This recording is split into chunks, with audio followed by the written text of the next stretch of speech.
Good morning dear students. कैसे हो बच्चों? सभी बहुत अच्छे होंगे, घर पे बैठ के पढ़ाई कर रहे होंगे और सभी को सब कुछ समझ में आ रहा होगा। तो बच्चों देखो क्या लिखा है। Arise, awake and stop not till the goal is reached. कि जब तक गोल पे ना पहुंचो तब तक मत रुको, जागो भागो और गोल के पीछे पड़े रहो। तो आपका गोल क्या है? जो क्लास 12th में बच्चे हैं उनका गोल है बोर्ड सबसे पहले। उसके बाद आपके अदर कॉम्पिटिटिव एग्जाम्स जैसे आईआईटी, जेई, नीट, एनडीए की तैयारी कर रहा है कोई, या अदर्स किसी का कोई भी किसी भी फील्ड में लगा हुआ है, आपका गोल वो है। जब तक उसको नहीं वहां पर पा सकते हो, उस गोल को पहुंच नहीं जाते, तब तक उसको भूलो मत। एंटरटेनमेंट अपनी जगह करो, सब कुछ करो, करना चाहिए, बट आपका फोकस हमेशा गोल पे होना चाहिए। ये सब साइड एक्टिविटीज होनी चाहिए। चलो बच्चों, मेरा नाम है मनीष कुमार। मैं पढ़ा रहा हूँ आपको केमिस्ट्री, और केमिस्ट्री में केमिकल काइनेटिक्स यूनिट 3, और उसका आज लेके आएंगे लेक्चर नंबर 6। हमने लास्ट लेक्चर में ऑर्डर ऑफ द रिएक्शन के बारे में पढ़ा, मोलिकुलरिटी पढ़ा, रेट, उसकी रेट लिखना सीखा था। उसके अलावा हमने रेट कांस्टेंट की डेफिनेशन पढ़ी कि जब कंसंट्रेशन 1 की यूनिटी हो जाएगी तो जो रेट कांस्टेंट है वो रेट के बराबर हो जाएगा। कि आज पढ़ेंगे यूनिट्स ऑफ रेट कांस्टेंट। देखो बहुत इंपॉर्टेंट है, क्वेश्चन आते हैं आपके। यूनिट्स ऑफ रेट कांस्टेंट, यहाँ से क्वेश्चन भाई बहुत ज्यादा आते हैं। 1 नंबर 2 नंबर अगर एमसीक्यू आपके आए तो यहाँ से ही क्वेश्चन बनता है कि बताओ फर्स्ट ऑर्डर रिएक्शन का रेट क्या है, फर्स्ट ऑर्डर रिएक्शन के रेट कांस्टेंट की यूनिट्स क्या होगी, या सेकंड ऑर्डर की क्या होगी, या थर्ड ऑर्डर की क्या होगी। ये सारे क्वेश्चन बहुत ही फेवरेट क्वेश्चन होते हैं, एग्जामिनर कोई भी हो।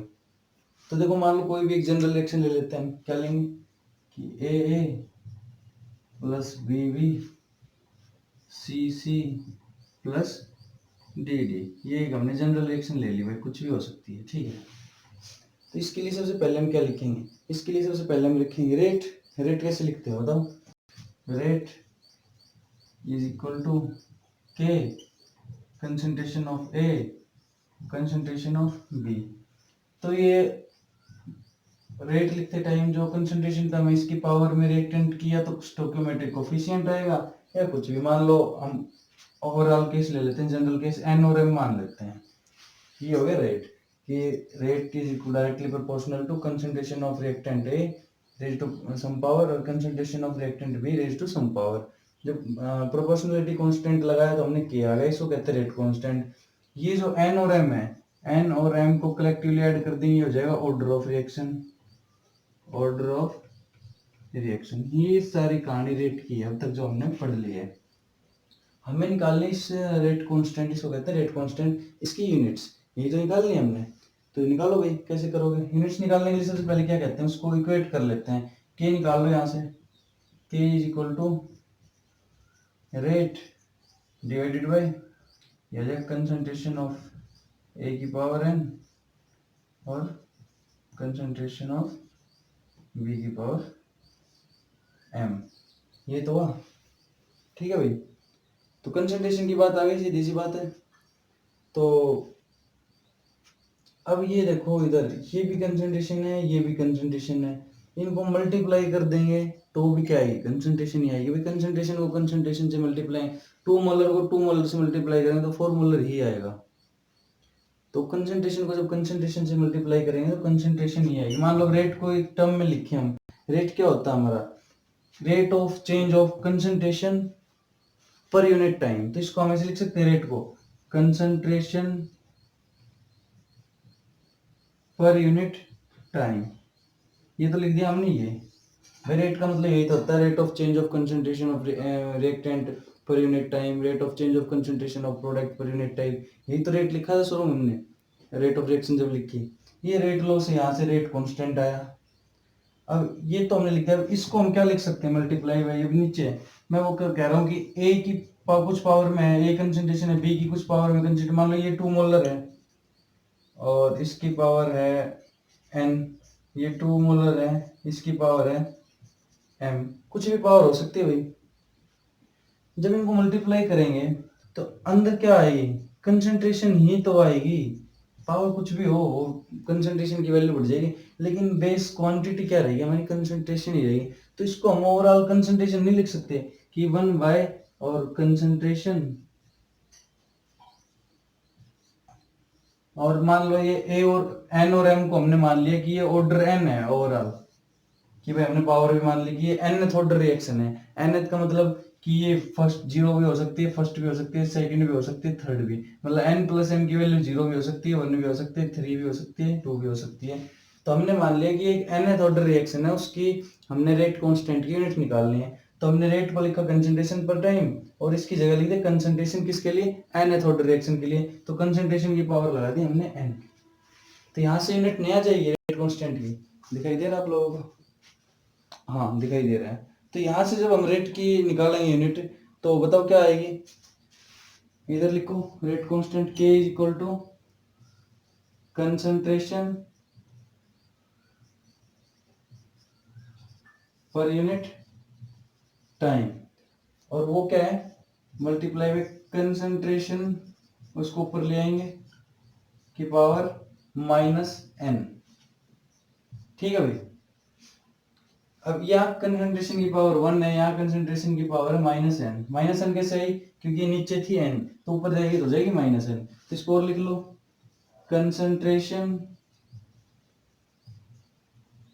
की पावर, देखो 2 की पावर -3, 2 की पावर 2, बेस सेम है ना, तो पावर क्या होंगी, पावर ऐड होंगी, तो इसकी ओवरऑल क्या हो जाएगी, 2 की पावर -1। तो बेस सेम है, कंसंट्रेशन कंसंट्रेशन क्या होगी, पावर्स ऐड हो जाएगी, तो 1 प्लस -n, तो 1 -n, और डिवाइडेड बाय टाइम, और ये हो जाएगी आपकी कंसंट्रेशन की पावर 1 -n और सेकंड इनवर्स।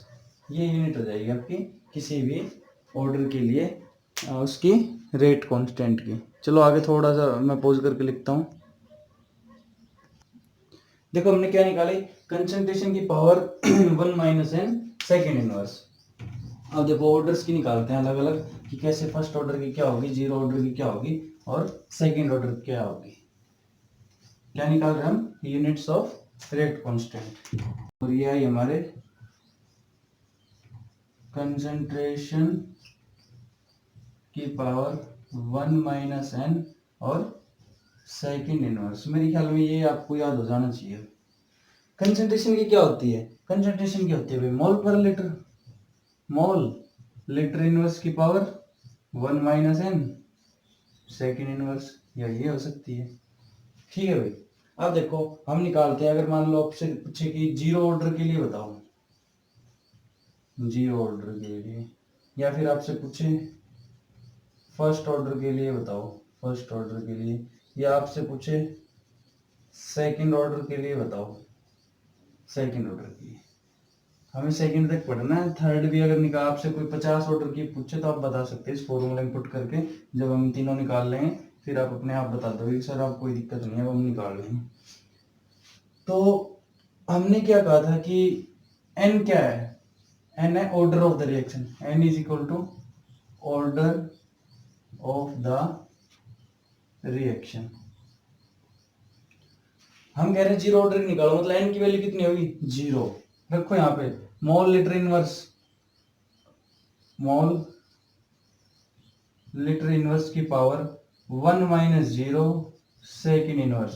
देखो 1 - 0 क्या 1, तो ये क्या हो जाएगी, mole litre inverse second inverse. ये किसकी आ गई यूनिट, बताओ भाई, ये यूनिट आएगी जीरो ऑर्डर की। यहाँ पे आपको कुछ नहीं करना, इनकी वैल्यू जीरो पुट करो। अब करो आप किसकी निकालोगे, फर्स्ट ऑर्डर की। फर्स्ट ऑर्डर की देखो, फर्स्ट ऑर्डर के लिए इनकी वैल्यू क्या है, 1 मोल लीटर इनवर्स 1 -1 और सेकंड इनवर्स। 1 - 1 कितना हुआ, जीरो, और किसी की अगर पावर जीरो हो जाती है तो वो क्या होता है 1, तो 1 हो गया तो इसकी ये खत्म। तो इसकी क्या बचेगी, केवल सेकंड इनवर्स। 1 को सेकंड से मल्टीप्लाई करोगे तो सेकंड आ जाएगा।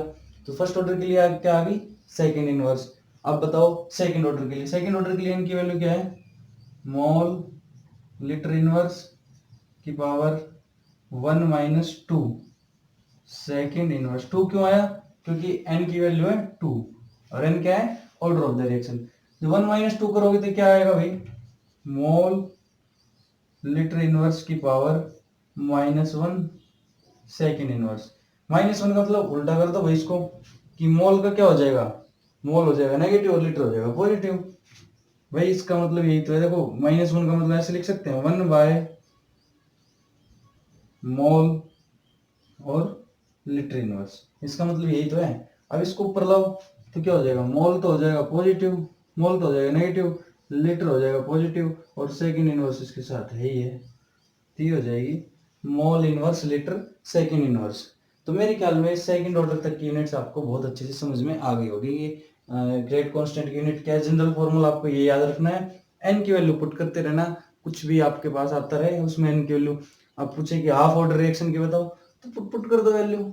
ऑर्डर भाई फ्रैक्शन में हो सकता है, half order, 3/2 order, third order, तो ऑर्डर फ्रैक्शन में हो सकता है, मोलिकुलरिटी फ्रैक्शन में नहीं होती। और ऑर्डर किससे क्या होता है, एक एक्सपेरिमेंटल क्वांटिटी है, ये एक्सपेरिमेंट से ही पता चलता है, हम इसको थ्योरेटिकली नहीं निकाल सकते, ये आपको क्वेश्चन में गिवन होगा, हिंट दिए होंगे या कुछ भी, इसको आपसे कैलकुलेट कभी नहीं करवाएगा।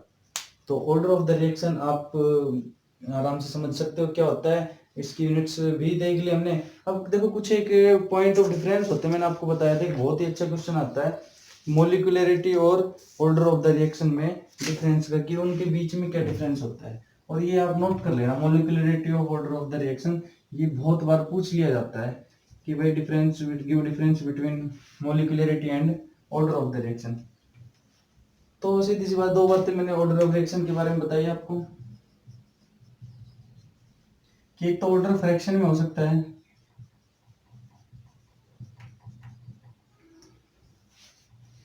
ऑर्डर किस में हो सकता है, फ्रैक्शन में। तो है क्या, ऑर्डर क्या था, एक तो इसमें ऑर्डर की डेफिनेशन लिखनी है आपको, पहला पॉइंट अगर कहीं भी डिफरेंस पूछे तो डेफिनेशन, डेफिनेशन क्या थी, DEFINITION, डेफिनेशन देख लेना। यहाँ भी क्या लिखना है आपको, definition. First point of difference क्या हो गया, डेफिनेशन। इनकी डेफिनेशन क्या थी कि रेटल एक्सप्रेशन में जो कंसंट्रेशन टर्म्स पे जो पावर होती है, रेज टू, जो power raise in concentration terms of rate law expression, उनका सम होता है ऑर्डर। मोलिकुलरिटी क्या होती है कि किसी भी रिएक्शन में कितने मोलिक्यूल्स एक्टिवली पार्टिसिपेट करके इफेक्टिव कोलिजन करके प्रोडक्ट बना रहे हैं, वो होता है किसी भी रिएक्शन में उसकी मोलिकुलरिटी। हो जाएगा, दोनों डेफिनेशन मैंने लिखवा रखी है वो लिखो। उसके बाद लिखो मोलिकुलरिटी क्या होता है, थ्योरेटिकल टर्म है, मोलिकुलरिटी क्या है, थ्योरेटिकल है, पहला पॉइंट ऑफ डिफरेंस। डेफिनेशन के बाद ये कैसी है, प्रैक्टिकली या एक्सपेरिमेंटल। ऑर्डर होती है experimental, order of reaction is experimental term, whereas molecularity is a theoretical terms for any given reaction. हो जाएगा, कर लोगे, क्योंकि मोलिकुलरिटी है ये थ्योरेटिकल इसलिए है क्योंकि ये हमें पता चलता है किसी भी मैकेनिज्म से कि कौन सी रिएक्शन कैसे मैकेनिज्म कैसे प्रोसीड कर रही है, कि वो 1 स्टेप है, 2 स्टेप है, फर्स्ट स्टेप कौन सा स्टेप उसका रेट ऑफ रिएक्शन को डिफाइन कर रहा है, आरडीएस कौन सा, स्लोएस्ट स्टेप कौन सा, मैंने बताया था ना मोलिकुलरिटी। तो ये मैकेनिज्म बताएगा कि रिएक्शन कितने स्टेप्स में हो रही है, किस स्टेप पे रिएक्शन डिपेंड कर रही है, तो वो कहानी मोलिकुलरिटी बताएगी। तो ये आता है मैकेनिज्म से, ये आता है एक्सपेरिमेंटल टर्म की कंसंट्रेशन में कौन सा रिएक्टेंट प्रोडक्ट बनने में अपना कितना योगदान दे रहा है, कितना कंट्रीब्यूशन है उसका, एक्टिव मास क्या है या कितना एक्टिवली वो पार्टिसिपेट कर रहा है, ये हो गया हमारी एक तरह से एक्सपेरिमेंटल टर्म। उसके अलावा ये मोलिकुलरिटी है, ये फ्रैक्शन में नहीं हो सकती, नेवर बी इन फ्रैक्शन, ये कभी फ्रैक्शन में नहीं हो सकती, और ये फ्रैक्शनल में हो सकता है भाई। ऑर्डर ऑफ रिएक्शन फ्रैक्शन में हो सकता है, हाफ ऑर्डर भी हो सकता है, 3/2 ऑर्डर भी हो सकता है, ये फ्रैक्शन में हो सकता है, ये फ्रैक्शन में नहीं हो सकती। उसके अलावा क्या है मोलिकुलरिटी हर एक स्टेप की अलग अलग, मान लो कोई कंपोजिट रिएक्शन है तो उसकी भाई फर्स्ट स्टेप की एक कुछ मोलिकुलरिटी होगी, सेकंड की कुछ होगी, थर्ड की कुछ होगी, ओवरऑल कुछ होगी। भाई कंपोजिट रिएक्शन हमने पढ़ी थी कल कि जो many number of Elementor step हो उसमें, एलिमेंट्री स्टेप, तो हर एक स्टेप की अपनी मोलिकुलरिटी होगी। जबकि ऑर्डर ऑफ द रिएक्शन क्या होगा ऑर्डर ऑफ द रिएक्शन एक पूरी रिएक्शन का overall order of the reaction ही होगा।